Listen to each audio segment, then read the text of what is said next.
2025 সালের অ্যান্ড্রয়েড জগতের কিং চলে আসতে যাচ্ছে মার্কেটে, স্যামসাং গ্যালাক্সি S25 আল্ট্রা। আর আজকের ভিডিওতে কথা বলবো ফোনটা নিয়ে বিস্তারিত। এই ফোনটাতে কি কি নতুনত্ব থাকছে, বাংলাদেশের মার্কেটে এই ফোনটা কী দামে আসতে পারে, কবে কি পাবেন, এবং এই ফোনটার সমস্ত বিষয় নিয়ে বিস্তারিত কথা বলা হবে আজকের ভিডিওতে।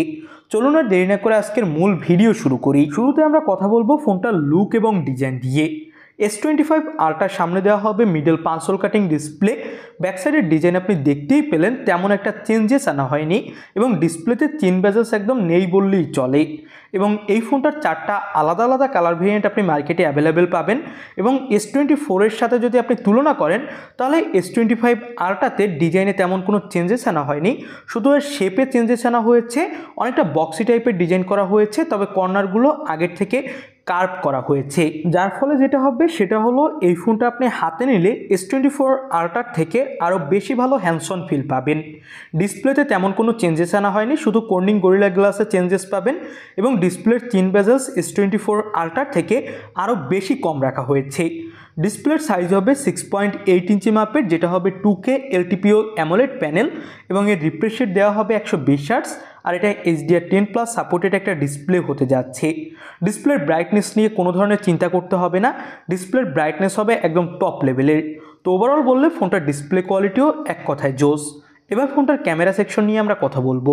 ক্যামেরা সেকশনে একটা বড় সড়ো ধরনের চেঞ্জেস আনা হয়েছে।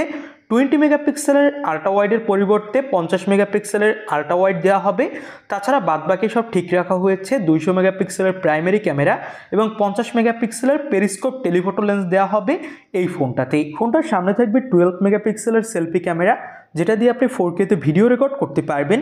আর ব্যাক ক্যামেরায় 8K-তে ভিডিও রেকর্ড করার সাপোর্ট থাকছে। ফোনটাতে পারফরমেন্সের জন্য দেওয়া হবে কোয়ালকম স্ন্যাপড্রাগন 8 এলিট চিপসেট, যেটার পারফরমেন্স হতে যাচ্ছে ওয়ান অফ দ্য বেস্ট 2025 সালে। এবং এটা নিয়ে আমাদের মাঝে অনেক আলোচনা হয়েছে এর পারফরমেন্স নিয়ে। এবং ফোনটাতে একদম এআইতে ভরপুর থাকবে এবং এআই সাপোর্ট করার জন্য ফোনটাতে 16GB র্যাম দেওয়া হবে, কারণ এআই সাপোর্ট করার জন্য র্যাম একটু বেশি প্রয়োজন হয়। তো ওভারঅল যদি বলি তাহলে পারফরমেন্সের দিক থেকে ফোনটা একদম টপ ক্লাস হতে যাচ্ছে। এবং এই ফোনটাতে ব্যবহার করা হতে যাচ্ছে 5000 mAh ব্যাটারি, 45 ওয়াটের ফাস্ট চার্জার। বক্সে যেহেতু চার্জারটা পাবেন না, আলাদা করে কিনে নিতে হবে। এবার আমরা কথা বলবো ফোনটার দাম নিয়ে। এই ফোনটার দাম হতে যাচ্ছে, ধরে রাখতে পারেন আগের বারের থেকে $100 কি $200 বেশি হবে। প্রত্যেকবার যেটা হয়ে থাকে এবারও আশা করা হচ্ছে সেটাই হবে, অর্থাৎ আগের যে ফোনটা থাকে তার থেকে $100 থেকে $200 সর্বোচ্চ দাম বেশি হয়।